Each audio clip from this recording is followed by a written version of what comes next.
here. This is pretty exciting. Can you believe it? You made it. You made it. We're not counting down days anymore. We're here. I want you to turn to someone and say, look, I made it. I'm here.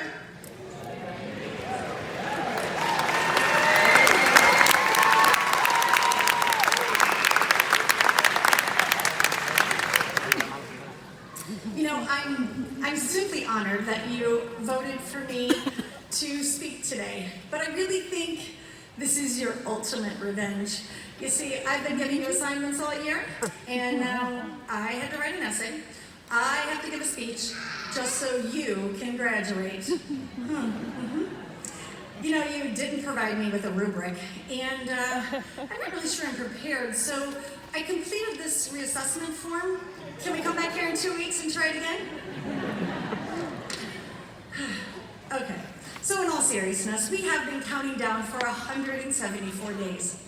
I told you we'd make it to 0, and you did. You did. We're finally here. You know, I know that you might really want to forget some of the things we did in class, like Macbeth and Beowulf and all that essay writing. I know you love that. But there's 2 things I don't want you to forget. And we took time every day to do this, to laugh and breathe.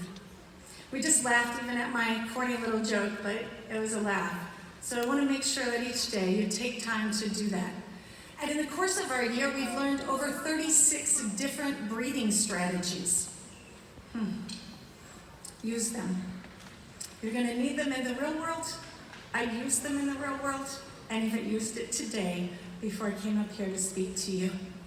So I am up here as Dr. Dana, and this is my new name this year. I'm even having a little hard time believing it. You see, when I started my journey, I was in a seat just like yours. It's been a tough journey, but it's exactly what God created me to do. So today I'm going to talk to you about 3 things. I'm going to talk about common sense, and through 3 things. 1 is a rock, 1 is a sucker, and 1 is a penny. So let's take this rock first. If you look at this rock, it looks like a small, probably meaningless object, but it actually represents something more. In 2016, I was selected as one of the first 10 people in the master's degree cohort. It was a true honor. One of my classes was taught by Dr. Brian Wilson. Y'all know Dr. Wilson, right? He took us out to Big Cedar, and we walked around the Devil's Pool. It's so beautiful. He asked us to pick up a rock, and he explained how our lives are like a rock. He threw his rock in the water. He was right. Our small lives can make a huge impact. But it wasn't that big splash that caught my eye, so much as it was the ripples that continued long after the rock had been thrown into the water. The ripples kept going and going and going. Our rock changed the way that water moved. In fact, that pool of water will never be the same because we threw our rock. I said earlier that I was just like you and ready to graduate and face the world, but that's not wholeheartedly true. You see, when I walked across the stage like this at my high school graduation, I was 4 months pregnant. The week before graduation, my English teacher, this is what we English teachers call irony, since I teach English. Anyway, again, that's a laugh, so So my English teacher, she stopped me in the hallway, and she looked at me, and she shook her head disapprovingly at me, and she poked me in the belly. And she said, I hear that you just flushed your life down the toilet. I had no response. She had thrown her rock, and I was feeling the ripples.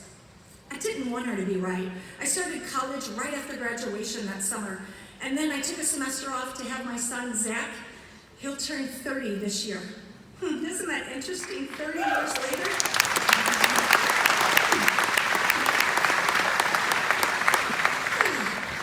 30 years, I get to tell my story. I'm excited.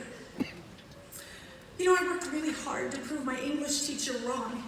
Some days, though, I could actually feel feel myself swirling down that toilet, feeling the ripples of my English teacher's words. In May of '96, I earned my bachelor's degree in English education. I sent my English teacher an announcement to let her know that I had not flushed my life down the toilet.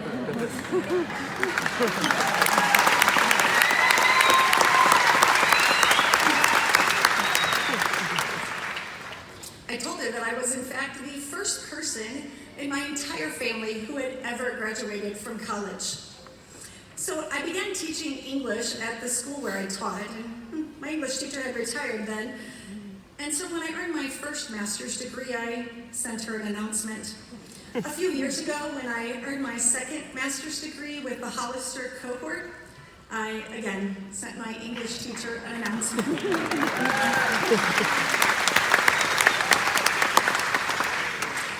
And in 2020, I finished my doctorate degree. You already know what I did.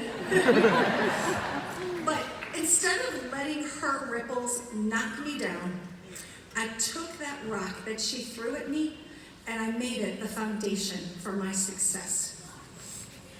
For the past 174 days, I've heard your struggles, I've heard your successes.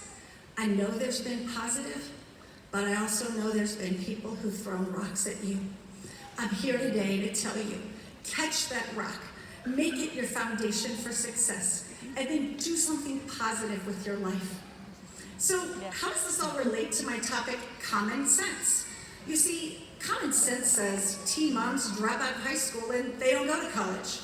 Statistics show that only 38% of teen moms finish high school, and fewer than 2% of those teen moms finish college. Thanks to Miss Lawrence, we did a little math and came up with the number of teen moms who get a doctorate degree is 0.00125. Google says that's equal to none. So common sense also says that girls who marry young, they don't have marriages that last. I've been married for 30 years. Common sense says my English teacher was right. She probably doesn't even remember saying those words. She has no idea how they impacted my life. So for my second point, I'd like to talk to you about suckers. You're going to recognize these suckers right away, don't you? Yeah. They were available to you every day in my classroom. You didn't get one for answering the right question or because you did great on some assignment. You got them because this is an act of loving everybody always. You see, last summer, Miss Pierce, y'all know Miss Pierce? Hi, she's so wonderful. She recommended that I read 2 books. They're both by Bob Goff, and one is Love Does, and the other is Everybody Always. We read them together, and I recommend if you haven't read them, you should. They actually changed my life and allowed me to make positive ripples. After many conversations, Mary and I decided that our theme for this school year would be to love everybody always. Common sense says this should be easy, but let me tell you, loving everybody always is not always easy. I challenge you to try it. I challenge you to love every single person you encounter and include everyone in what you do, always. This year, you have helped me practice loving everybody always. Bob Goff says most of our decisions are driven by either love or fear. I encourage you to stop letting fear decide for you. Let love decide. These suckers, they represent my love to you. Common sense says kids don't need more sugar. Common sense says buying suckers on a teacher's salary every week gets expensive. Common sense says this won't work. Do you want to know the truth? Suckers work. The Harvard School of Public Health says eating a sucker actually decreases anxiety, it increases productivity, it helps improve your mood, reduces stress, and increases your focus. I've watched this work with you every day. Stop letting your fears get in the way. Take a sucker, relax, and love. Did you know that 40 of your high school teachers and staff pray together each morning in a group text? They pray for the day, our school, our community, and most importantly, they pray for you. Common sense says there's no way to get this many people together for one purpose. Love does, and it includes everybody, always. Do you know what I learned by practicing love? People are hard to love. Do it anyway. People are mean. Love them anyway. People look at me funny. Just smile back and show them love. Nobody said this would be easy. Love anyway. Finally, I want to share with you one more thought. Pennies. My mom would always tell me that if I see a penny, pick it up. Well, not for good luck, like that old saying goes, but it's actually what angels throw to let you know that they're watching over you. These pennies are from heaven. I know, common sense says that's not true. In 2018, my husband and I went to St. Louis for a weekend with our family. I remember packing for this trip. There was a penny in my closet when I was getting my clothes gathered. As we packed the car, I found a penny under the seat. We stopped at Rolla at that Moto Mart right off 44. There was a penny next to the drink dispensers. Angels were watching over me. On our trip, I got severely sick. My stomach became so painful that I could no longer sit upright. We stopped at a Jack in the Box, and I found myself in the fetal position on the bathroom floor. Now, if you know anything about Jack in the Box bathrooms, you know you don't want to be on those floors. That night, I had emergency surgery. My intestines had literally wrapped themselves around my stomach and were choking it. The surgeons had to lay my intestines out on the table just to get them working again. During the 6-hour procedure, they removed a large malignant tumor. 25 staples down my middle, pain medicine given every 13 minutes. The doctor came in and said, "You have cancer, but don't worry, you won't lose your hair." Wait, what? What did you say? I said. He repeated that same phrase as if he said it every day. "You have cancer, but don't worry, you won't lose your hair." I do love my hair, but cancer? How can this be? All those pennies. I thought angels were with me. Common sense says I was wrong. I began daily oral chemotherapy treatment. Every 3 months I had to have scans and blood work done to see if the cancer had metastasized to anywhere else in my body. Each time I drove to St. Louis, the first scan found more cancer. I had another surgery. The second scan found even more cancer, and again, I had surgery. I went to see my primary care physician here in Branson. He looked over the trauma of the past 6 months, and he said, "You were lucky to be at Barnes Hospital in St. Louis when this happened. Those doctors are specialists, and they know what they're doing. Only a specialist who has dealt with this kind of trauma would have been able to save your life." And then I remembered those pennies. There were angels with me, assuring me that I was going to be okay. Despite common sense, I continued my doctorate studies. I continued working. When common sense says cancer is a death sentence, I found my hope in those pennies. Next month, I will have my 11th scan, and in October, I will finish my 3-year chemotherapy treatment.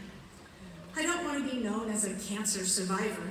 Common sense says cancer defines me, and it will eventually defeat me. But as I look back on my life, I see that common sense has never defined me.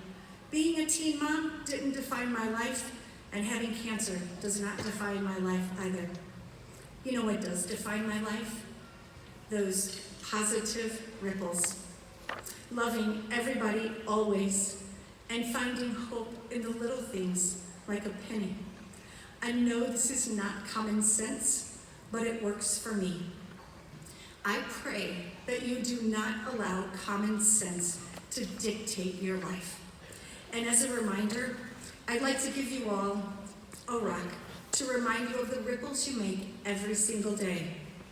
Of course, I have a sucker for you to remind you to love everybody always. And I have a 2021 shiny penny that I found just for you. These are in bags, and they can be picked up on your way out. To all of our guests, I've made some extra bags, and you're welcome to take one as well.